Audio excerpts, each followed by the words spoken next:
Hi my dear friends, मैं अलीमुद्दीन शेख कादरी आपको अपने कादरी कोचिंग क्लासेस के माध्यम से मैं आपको मियासिस सेल डिवीजन के विषय में कल बताया।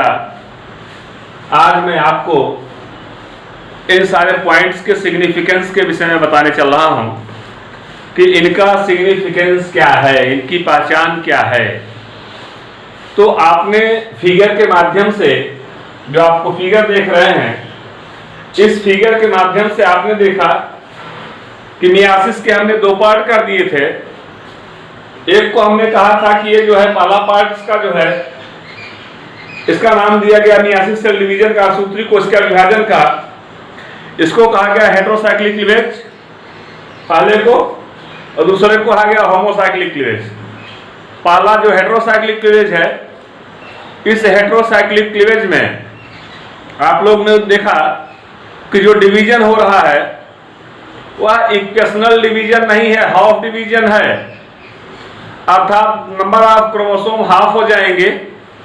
और सेकंड पार्ट में आप जाएंगे, इस सारे पॉइंट्स को आप लोग जो है हमारे यूट्यूब चैनल पर जो देख रहे हैं, इसमें सारे पॉइंट्स को फिगर पर आप लोग देखते चलिएगा। फिगर पर सब देख रहे हैं। इसमें मियासिस माइटोसिस जो जितनी फेजेज हैं, सारी फेजेज की डिफिनीशन क्या है? Prophase, metaphase, anaphase, telophase, kinesis. उसके बाद prophase second, metaphase second, anaphase second, telophase second, kinesis second. इसको आप देख रहे हैं। इन सभी के देखने के पश्चात आप यह देख रहे हो कि जो चीजें और भी इसमें इंटर की गई हैं, जो चीजें इसमें और भी इंटर की गई हैं, उनके भी विषय में आपको डिस्कस किया जा रहा है। जैसे यहां पर देखिए कि क्रोमोसोम गुणसूत्र जो होते हैं, यह प्रोफोज की कंडीशन में लिप्टोटीन, जाइगोटीन, पाइकेटीन, डिप्लोटीन, डाइकाइनेसिस। यह जो लिप्टोटीन, पाइकेटीन, डिप्लोटीन जो है डाइकाइनेसिस का जो प्रोसेस है, लिप्टोटीन की कंडीशन में आपने देखा कि क्रोमोसोम वो स्कैटर है, बिखरे हुए हैं, क्रोमोमियर स्पष्ट हो गया। जाइगोटीन की कंडीशन में आपने क्या देखा कि सिनेप्स जो है उसमें सिनेप्सिस बन गया, बाइवैलेंट क्रोमोसोम एक साथ आ गए, बाइवैलेंट क्रोमोसोम एक साथ आ गए। दो समजातीय गुणसूत्रों का एक साथ आकर के जोड़े बना लेना, दो समजातीय गुणसूत्रों का एक साथ आकर के जोड़े बना लेना, यह सिनेप्सिस कहा जाएगा। इसको आपने देख लिया। क्रॉसिंग ओवर, अगले स्टेज में आपने देखा कि जहां पर ये क्रॉस कर रहे हैं वहां को क्रॉसिंग ओवर कहा गया। प्रोफेज की अवस्था में लिप्टोटीन, जाइगोटीन, ये पाइकेटीन, लिप्टोटीन में क्रोमोमियर, जाइगोटीन में सिनेप्सिस, पाइकेटीन में क्रॉसिंग ओवर, डिप्लोटीन में पाइकेटीन में हो गया आपका जो है ये क्रॉसिंग ओवर नहीं होगा, पाइकेटीन में आपका क्रॉसिंग ओवर है, पाइकेटीन में क्रॉसिंग ओवर है। और डिप्लोटीन में आप देख रहे हैं क्याजमाटा फॉर्मेशन हो गया। क्याजमाटा फॉर्मेशन का मतलब यह होता है, मैं यहां पर आपको समझा दे रहा हूं कि क्याजमाटा फॉर्मेशन में आप देख सकते हैं, फिगर में स्पष्ट दिखाया जा रहा है कि क्याजमाटा फॉर्मेशन के समय इस तरह से सेल बनती है। ये न्यूक्लियस बन गया, और न्यूक्लियस के बन जाने के बाद ये सेल वॉल हो गई। तो क्याजमाटा फॉर्मेशन, यहाँ क्याजमाटा फॉर्मेशन में आप देख रहे हैं, जब क्याजमा का फॉर्मेशन होता है, ये न्यूक्लियस तो न्यूक्लियर वॉल ब्रेक करती है। आप इस बात को अच्छी तरह से जान रहे हो। न्यूक्लियर वॉल ये ब्रेक करती चली जाएगी, टूटती चली जाएगी। ये न्यूक्लियर वॉल ब्रेक कर गई है, यहाँ पर ये न्यूक्लियर वॉल ब्रेक कर गई है। और जहां पर ये क्रॉसिंग ओवर किया हुआ है, इस तरह से आप लोग ध्यान देंगे, जहां पर ये क्रॉसिंग ओवर किया हुआ है, और इसका ये गुणसूत्र, इसका ये गुणसूत्र, ध्यान से देखिएगा, क्रॉसिंग ओवर की कंडीशन है। अब इसमें आप क्या देख रहे हो? इसमें आप ये देख रहे हो, ये, और इसमें आप ये देख रहे हैं। ध्यान से देखिएगा तो समझ में आ जाएगा आपके ये कंडीशन। ये कंडीशन आप देख रहे हैं, ये क्रॉसिंग ओवर की कंडीशन मैं एक्सप्लेन कर रहा हूं। बाइवैलेंट क्रोमोसोम एक साथ आ रहे हैं जोड़े बनाते हुए, और यहां पर इस तरह से आ गए, यहां पर इस तरह से आ गए। अब इनको आप लोग ध्यान से देखिएगा तभी क्रॉसिंग ओवर समझ में आ जाएगा। जहां पर ये सिर्फ क्रॉस कर रहे हैं उसको कहा गया एक क्रॉसिंग ओवर है। अब ये क्याजमाटा फॉर्मेशन करेंगे, क्याजमा का निर्माण करेंगे तो कैसे करेंगे? यहां पर आप देख रहे हो ऊपर की साइड में, यहां पर ले लीजिएगा तो यहां पर ये यहीं से ये डिवीजन स्टार्ट हो जाएगा। अब यहां से डिवीजन स्टार्ट हो गया, ध्यान से देखिएगा। अब ये चला जाएगा इसके साथ, ब्लैक जो है ब्लैक के साथ रेड आ गया, इस तरह से देखिएगा, ब्लैक के साथ इतना ये रेड आ गया, ये देखिएगा ब्लैक के साथ ये रेड आ गया, और इस रेड के साथ यहाँ पर ये जो है, इस रेड के साथ यहाँ पर ये ब्लैक आ गया, इस तरह से देख रहे हैं कि नहीं देख रहे हैं? यहाँ पर इतना ये और इतना ये दोनों एक क्रॉसिंग ओवर के बाद क्याजमाटा फॉर्मेशन, क्याजमाटा फॉर्मेशन, क्याजमा के निर्माण के बाद ये अवस्थाएं देखने को मिल जाती हैं। अर्थात गुणसूत्र यहीं पर गुणों की अदला बदली कर लेते हैं। समझ आ गया? अब गुणसूत्र ऐसे गुणों की अदला बदली करके आगे बढ़ेंगे और ये मेटाफेज की कंडीशन में आएंगे। तो आपने कमेंट देखा मेटाफेज का कि आकर के इक्वेटोरियल प्लेट पर व्यवस्थित हो जाते हैं, मध्यवर्ती पट्टिका पर व्यवस्थित हो जाते हैं, और एक एनाफेज की कंडीशन में आप देखेंगे कि ये मूव टुवर्ड्स अपोजिट पोल्स, ये विपरीत ध्रुवों की तरफ गति करते हैं। जब मूव टुवर्ड्स अपोजिट पोल्स हो जाएगा, विपरीत ध्रुवों की तरफ इनकी गति हो जाएगी, फिर अपोजिट पोल्स की साइड में जाएंगे।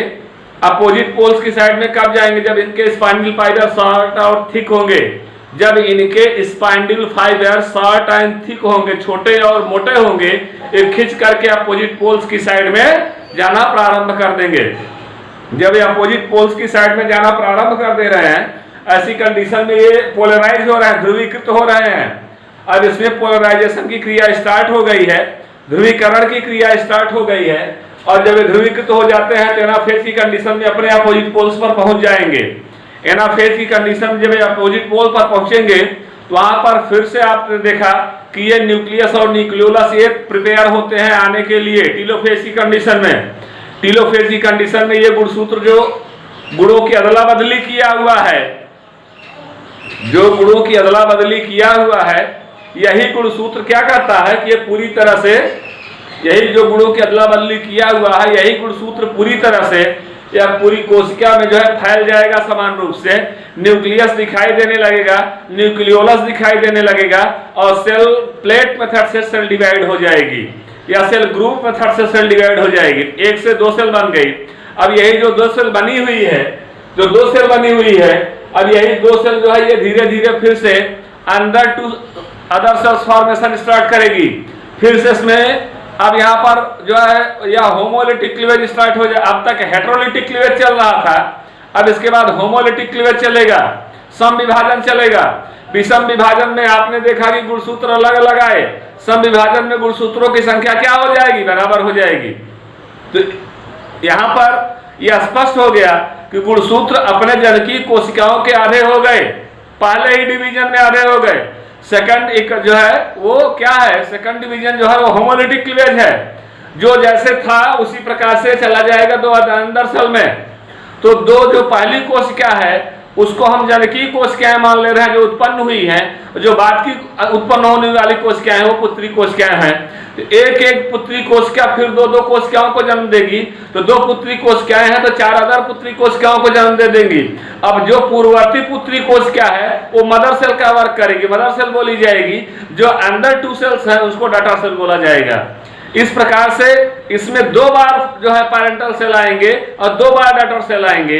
और जो दो बार पैरेंटल सेल आ रहे, parental cell means those category या those types of cell those are fully prepared by the division of cells. ऐसी कोशिकाएं जो पूरी तरह से परिपक्व है कोशिका के विभाजन करने के लिए। तो सेल का डिवीजन स्टार्ट हो गया। सो माय डियर फ्रेंड्स, आपने सारे टॉपिक्स को फिगर के माध्यम से यहाँ पर एक्सप्लेन कर लिया है, देख लिया है। जब इस चित्र के माध्यम से आपने सारी चीजों को देख लिया तो यहाँ पर यह क्लियर हो जाता है किस तरह से डिवीजन स्टार्ट होगा, कैसे डिवीजन स्टार्ट होगा, और क्याजमाटा का फॉर्मेशन क्या है, क्याजमा बनते कैसे हैं, और इस तरह से क्याजमाटा के बनने की प्रावस्था क्या होती है। इन प्रावस्थाओं के परिणाम स्वरूप अब आप देखते हैं कि सामान्य कोशिका और कैंसर कोशिका, एक कैंसर सेल एक सामान्य सेल होती है। सामान्य कोशिका हमेशा, कैंसर कोशिका हमेशा अविभेदित और सामान्य कोशिका विभेदित होती है, ध्यान से रखिएगा। ध्यान में रखिएगा, कैंसर कोशिका हमेशा अविभेदित, सामान्य कोशिका विभेदित, कैंसर कोशिका असामान्य केंद्रक और सामान्य कोशिका में सामान्य केंद्रक होता है। संपर्क निरोधन अनुपस्थित होता है, इसमें संपर्क निरोधन उपस्थित होता है। और एपोप्टोसिस इसमें होता है, इसमें एपोप्टोसिस नहीं होता है। और असंगठित बहुस्तरीय होती हैं कैंसर कोशिकाएं, इसमें एक संतत स्तर होता है। इस तरह से आप देख रहे हैं, मैंने केंद्रक का विभाजन बता दिया आपको। केंद्रक का विभाजन इसमें 2 बार हो रहा है, तो पहली बार जो भी डिवीजन होगा उसके बाद दूसरी बार डिवीजन होगा। अब जरा ध्यान से देखिएगा, इसमें ढेर सारे क्वेश्चन हैं कि जो कि कई बार आए, जैसे गेहूं के 100 दाने प्राप्त करने के लिए कितने असूत्री विभाजनों की आवश्यकता होगी। क्वेश्चन है, ध्यान से सुनिएगा क्वेश्चन। गेहूं के 100 दाने प्राप्त करने के लिए कितने असूत्री विभाजनों की आवश्यकता होगी। अगर गेहूं के आपको 100 दाने प्राप्त करने हैं तो कितने हैं और कितने की आवश्यकता होगी। 100 दानों को प्राप्त करना अर्धसूत्री विभाजन। अर्धसूत्री विभाजन में आप आएंगे तो 2 बार होना है। 100 का आधा कितना हो गया 50, 50 का आधा 25, 100 में 25 जोड़ दीजिए, कितना आ जाएगा 125। अर्धसूत्री विभाजन प्राप्त करने के लिए आपको 125 दानों की आवश्यकता होगी। माने गेहूं के 100 दाने को प्राप्त करने के लिए कितने अर्धसूत्री विभाजन की आवश्यकता होगी।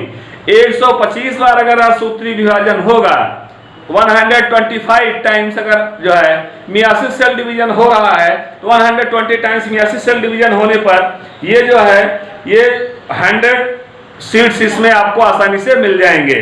अगला क्वेश्चन आप देखिए, एक आवृत्त बीजी में 400 परागकणों को उत्पन्न करने के लिए कितने अर्धसूत्री विभाजन की। और मेरे क्वेश्चन को ध्यान से सुनिएगा आप लोग। जो है आवृत्त बीजी में 400 परागकणों को उत्पन्न करने के लिए कितने अर्धसूत्री विभाजन आवश्यक होंगे। कितने अर्धसूत्री 400 को उत्पन्न करना है, ध्यान से सुनिएगा। 400 को उत्पन्न करना है, 400 का आधा कितना हो गया 200, 200 का आधा कितना हो गया 100। तो 100 अगर मिलेंगे तो कितने बन जाएंगे 400। ध्यान से आ गया समझ में। 100 अगर डिवाइड होगा 200, 200 डिवाइड होगा तो 400। चूंकि मियासिस सेल डिवीजन है, माइटोसिस होता तो 200 हो जाते, मियासिस होता तो 400। तो इसका जो इसका 400 सीड आपको इसमें प्राप्त करना है। 400 अनावृत बीजी में परागकण प्राप्त करने हैं, तो इन परागकणों को प्राप्त करने के लिए आपको 100 जो है, तो आपने देखा मैंने कहा कि 400 का परागकणों को 400 जो है इसमें जो परागकण है, इन 400 परागकणों को उत्पन्न करने के लिए आपको कितने परागकणों की आवश्यकता होगी। तो इसमें हो जाएगा 400 का हाफ किया आपने, 400 का हाफ किया तो आया 200, 200 का एक बार और हाफ करिए आ गया 100 की आवश्यकता होगी। तो इस तरह से आपने 100 की आवश्यकता को देखा है। तो आपके इस जो है टोटल टॉपिक में जो तमाम क्वेश्चन है, जैसे मैंने बताया था भी आपको, जो कोशिकाएं विभाजित नहीं होती हैं किस प्रावस्था में पाई जाती हैं, G0 फेज में पाई जाएंगी। इस तरह से आप देखिएगा कि इंटरफेज क्या है, इंटरफेज की में कितनी अवस्थाएं चलती हैं। इंटरफेज की अवस्थाएं जो होती हैं वो मुख्य रूप से G1 या G2 हैं। यम फेज इसमें नहीं है। G1 फेज, यस फेज और G2 फेज, इन तीनों फेजों में जो है ये चलेंगे, G1 यस और G2 फेज में। तो G1 यस और G2 फेज, इसमें यम फेज नहीं होती है। ये G1 यस और G2 फेज को यम जो है कहा जाता है कि ये इंटरफेज है। अगला आप देखेंगे, यहाँ पर ढेर सारे क्वेश्चन दिए गए हैं। तो मैंने कहा है कि मैं आपको ये पेज नंबर 447 से मैंने क्वेश्चन पूरा पुट आउट किया है, 447 से मैंने क्वेश्चन पुट आउट किया है। और बुक है डॉक्टर भारद्वाज की और प्रशांत सक्सेना की और सुरभि सिंघल की। तो सिंघल की बुक से मैं बता रहा हूँ आपको। और इधर दूसरी बुक है हमारे पास डॉक्टर आर्यल कोटप्याल की। इस कोटप्याल की बुक से मैं क्वेश्चन राइज कर रहा हूँ। तो यहाँ पर आपने देखा कि पूछ देगा आपसे सिनेप्सिस किस कंडीशन में पाया जाएगा। बोलिए, जाइगोटीन की कंडीशन में पाया जाएगा। क्यों? क्योंकि जाइगोटीन की वह कंडीशन होती है जिसमें 2 समजातीय गुणसूत्र आपस में आकर के जोड़े बना लेते हैं। जब 2 समजातीय गुणसूत्र आपस में आकर के जोड़े बनाएंगे तभी ना जाइगोटीन बोला जाएगा। तो ये जाइगोटीन की कंडीशन हो जाती है। तो जाइगोटीन में सिनेप्सिस पाया जाएगा। अगला आ जाता है क्रॉसिंग ओवर किस में पाया जाएगा? पैकिटीन में। और डिप्लोटीन में क्या होता है? क्याजमाटा फॉर्मेशन। टर्मिनलाइजेशन की कंडीशन कौन सी इंपॉर्टेंट होती है? उपांति भवनकरण। टर्मिनलाइजेशन की कंडीशन में, टर्मिनलाइजेशन किस कंडीशन में पाया जाएगा? डाइकाइनेसिस में। जब डाई सेल का डाइकाइनेसिस डिवीजन चलता है तो टर्मिनलाइजेशन होता है। टर्मिनलाइजेशन उपांति भवनकरण, अर्थात ये एक दूसरे से दूर जाते हैं, इसको उपांति भवनकरण की संज्ञा दी गई, टर्मिनलाइजेशन की संज्ञा दी गई। तो आपने देखा कि जितने भी क्वेश्चन हैं, ये सारे के सारे क्वेश्चन जो एराइज किया जा रहा है, जो डिवाइड जो आपको बताया जा रहा है, ये सारे के सारे क्वेश्चन आपको इस बुक से बताया जा रहा है, सिंघल की बुक से और डॉक्टर आर एल कोटपाल की बुक से बताए जा रहे हैं। तो इस तरह से रेगुलर डिवीजन आप लोग देख रहे हैं, रेगुलर डिवीजन होता चला जा रहा है। और रेगुलर डिवीजन हो जाने के पश्चात इस मियासिस में, मियासिस सेल डिवीजन में एक जो टॉपिक मैंने दिया, इसमें जो मेरा चैनल है आप लोग ध्यान देंगे, वह है अलीमुद्दीन शेख कादरी। ये अलीमुद्दीन शेख कादरी, ये हमारा यूट्यूब चैनल है। आप इस चैनल के माध्यम से ढेर सारे क्वेश्चनों को देख सकते हैं। सारे क्वेश्चन अपलोड कर दिए जा रहे हैं PDF फाइल के रूप में भी, और सामान्य मेरे जो है यूट्यूब चैनल पर भी क्वेश्चन अपलोड किए जा रहे हैं। तो यहाँ पर मैंने अपना अगला भी क्वेश्चन आपसे राइज किया था कि सिनेप्टोनिमल सम्मिश्र संबंधित होता है। सिनेप्टोनिमल सम्मिश्र संबंधित होता है। सिनेप्टोनिमल सम्मिश्र संबंधित कब होता है? जब गुणसूत्र जोड़े बनाने लगते हैं। जब गुणसूत्र जोड़े बनाने लगते हैं, सिनेप्टोनिमल सम्मिश्र जो है वो सम्मिलित हो जाता है। लास्ट का क्वेश्चन मैंने बताया था, कोशिका विभाजन में गुणसूत्र निम्न में से किसके कारण विपरीत ध्रुवों की ओर गति करते हैं? माइक्रोट्यूब्यूल्स के कारण।